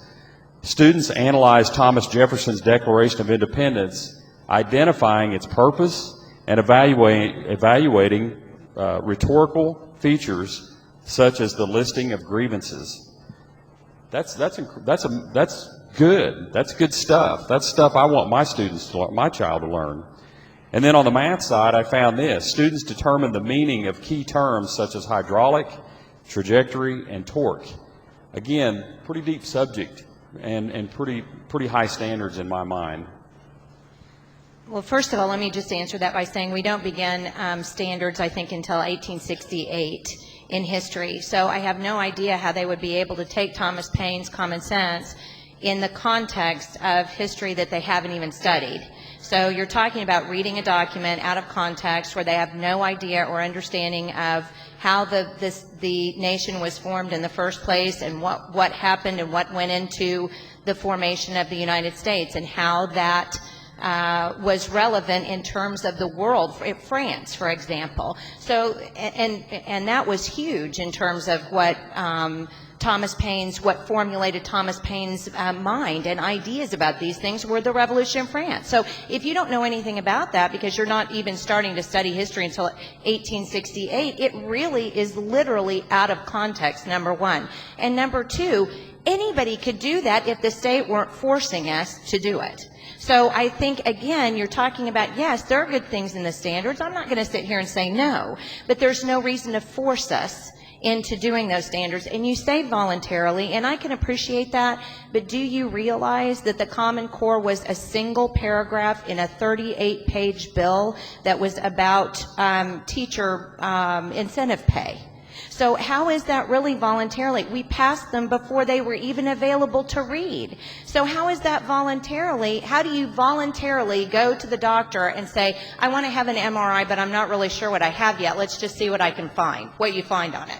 I mean, that's exactly what we're talking about doing. So the voluntary aspect, I can appreciate what you're saying. You're saying the state didn't have to adopt them, and I completely understand. But when you have a whole bolus of money sitting out there from ERA funds, $500 billion of it, by the way, and we want to crack at that, well, for Pete's sakes, Oklahoma's going to go full steam ahead and go, sure, we'll take them. And yes, again, it's voluntary. But had that carrot not been on that stick, maybe we wouldn't have. We certainly did not discuss them at all before they were implemented, and there's no way we could have because they weren't even written to that point in time. So I'm sorry, I just had to make that statement. All right, our last question, final question for the day. My name's Kathy Miller from Skiatook. I moved to Oklahoma 17 years ago, and one of the first things I learned about and thought was absolutely brilliant after I understood it was the tag agencies here. I've lived in all sorts of different states that have DMVs, and I can tell you it's a nightmare. You have to make an appointment if you really don't want to sit there for 6 hours. And so when I saw the tag agencies, at first I thought, well, how in the world can they make this work? They have to handle a lot of money. There's license plates. There's legal things to do with that. And the more I learned and have experienced it, the more brilliant I thought the idea is. So my point is, I know you gentlemen have stated that you're in favor of public education. I'm in favor of education. However, this state has shown that we can privatize things and be very successful, things that have legal implications and money. What about voucher system? Why wouldn't we can keep public education, offer vouchers, those who, if Common Core does go through, God forbid, then they can have the voucher to go to a private school and not have to deal with Common Core. So my question is, if you're so in favor of public schools, what about the voucher system? And that way there is truly more of a competitive nature in education, and we can see, I guess, let the best one win out.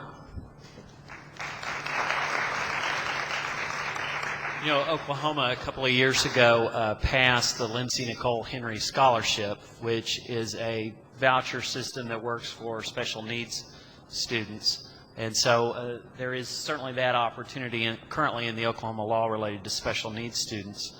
You know, related to vouchers in Oklahoma, I think it's a question that you would then ask related to supply and demand.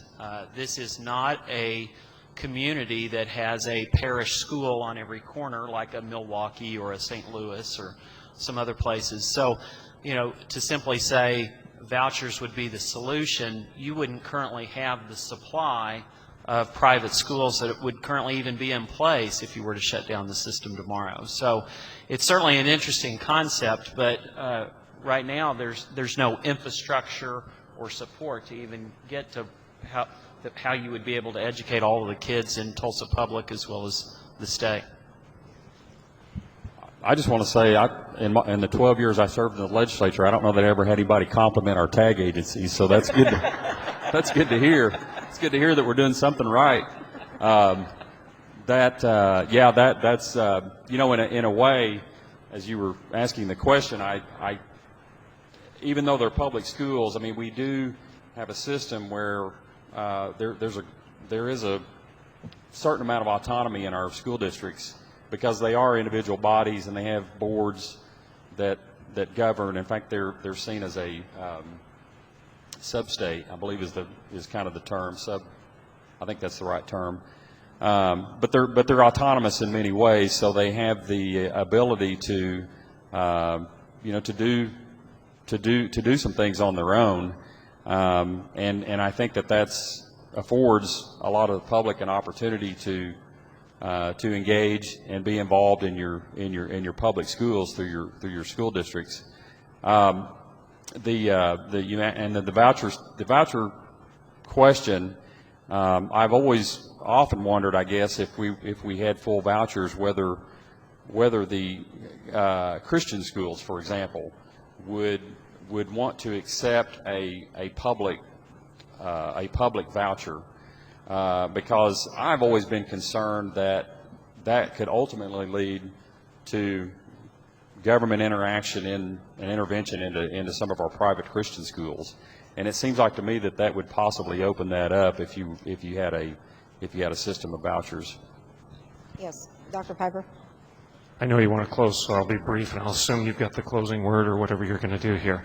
With regard to the voucher idea, be aware of the fact that what the representative has said here is a potential problem, unless it's made very, very clear that that's your money and it's not somehow a grant given to you. If it's a grant that's been given to you by the government, whether it be state or federal, then you are inviting the state or federal government into your decision-making process. When you get your Pell Grant, that is, in essence, it's a tax rebate back to you that you can use at will to go to whatever college you choose to go to. And therefore, Oklahoma Wesleyan University, for example, would not necessarily, at this point, feel that we're in danger of being compromised by federal influence. However, my point and my energy for this debate, I don't distrust your motives. I think you guys really see a problem in the school system. You're trying to correct it. I sincerely believe that. And I agree, and I think all of us agree, that there is a problem in the school system. Students are underperforming, discipline is lacking, our culture is suffering consequences as a result of that. My fear is this. First of all, I'm a lifelong educator. I think I do a pretty good job, and I don't want somebody who's not an educator telling me what to do, because I'm pretty sure that when they do, it'll compromise rather than help my product. So, and I'm not trying to be pedantic on that at all. I'm just telling you what my heart is and responding what I think is sincerity on your part. Second, I do believe that freedom prevails in the long run. And I think that all of us enjoy the liberties we've been granted by God. And I think we should have the respect, especially from within a conservative context, to enjoy those liberties. And the thing that I enjoy most is the liberty and the freedom and the liberation to teach my kids what I want them to believe, the morality I want them to embrace, and the walk that I want them to have in life. And Common Core does have a risk of compromising my efforts to do that. It sincerely does. And that bothers me. Just last week, and I'll be quiet, the Homeschool Association at Texas was having their convention. And there was a group of protesters. You can Google this. This is real news. I'm not making it up or hyperbole here. There were a group of protesters outside the Texas Homeschool Convention, and they were carrying placards saying that what those homeschoolers were teaching their kids was immoral. That's the word they used. Now, what did the protesters find to be immoral? They said that it was immoral for parents to teach their children creationism. Now, that bothers me. I want to teach my kids that God created them. I want them to understand that. I think you guys do too.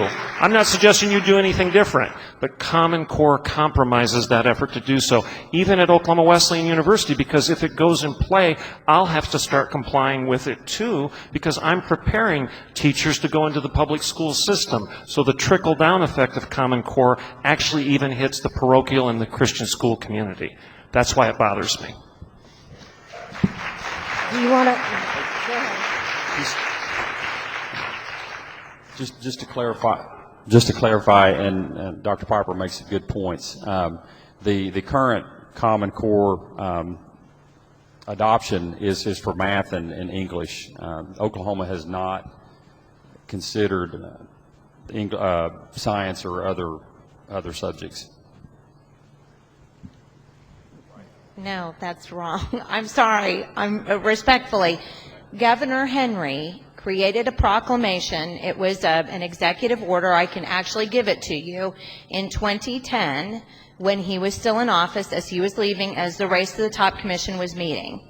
That is actually on, you can go to the Department of Education website because it's actually recorded in school law. And it says that Oklahoma has, it doesn't even say will adopt. It says has. It did, meaning past tense, was adopted language arts, math, social studies, and science. So whatever we're being told is literally wrong, because unless we're going to consider that the school law is wrong, and that's great, I say we wipe it out and move forward. But that's exactly what it says in law. It was, and as a matter of fact, I can give you even more information so you can go look it up yourself. Look at Governor Henry addendum to Race to the Top. And that's what it was. It was an addendum to the Race to the Top where he put in law, in state law, all four of them. So yes, what Dr. Piper is saying is absolutely a huge concern to those of us who are literal believers of the Bible, as so am I, which is one reason I homeschool. I'm not going to tell the kids they descended from Aves. They were created as in the image of God, and that's what they were. So when you look at the science standards, that is antithetical to what they say in the science standards. So Dr. Piper is exactly correct. And when you look at the fact that homeschoolers use very small publishing companies for their materials, because most people don't want to do a traditional Thomas Jefferson education anymore. So you have to use very small publishers.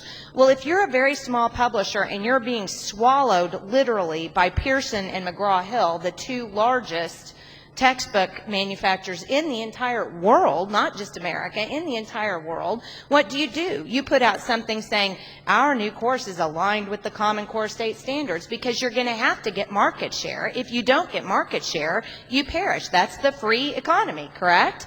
So I just was in Mardell several months ago. I get some of my kids' curriculum there, walked in the door, and there's a huge thing right in front of me, Common Core State Standards Aligned books, right there. So it is literally narrowing my opportunity for curriculum, good biblical curriculum, because of the fact that the larger publishing companies are not doing that, and there's a competition issue there. So yes, it's a big deal. Did you have one? Well, I'm beating this horse to death, but Richard Dawkins has said that it's child abuse to inculcate faith in your kids. That's a quote out of the God Delusion. Christopher Hitchens says we are irreparably maiming our children by compulsory education in religion. That's in his seminal work, which was competing with Richard Dawkins. Richard Rorty, a premier American philosopher that's taught at the Ivy League and several other schools, has gone on record saying, parents, we are going to go right on making your evangelical biblical worldview seem silly rather than desirable. The context for my concerns, and I'm guessing you find all of those statements deplorable. I'm guessing you'd like to protect your kids and your grandkids from that. But I know for a fact as an educator that the people that are leading the way within the educational establishment that are leading in the development of Common Core align themselves more with Hitchens and Rorty and Dawkins and Derrida and the crew than they do with me and probably with you.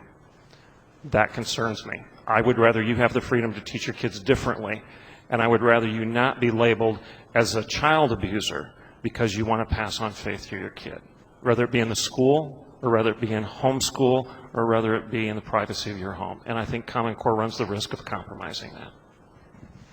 Thank you so much. Thank you for your time. You guys have been very generous with your time. Thank you so much for coming out. Thank you guys for being here all day, giving your time. I hope you found this very informative and effective. If you have not signed up on our newsletter, get on our newsletter so I can let you know when this is available on YouTube. And go and enjoy the rest of your evening. Thank you so much.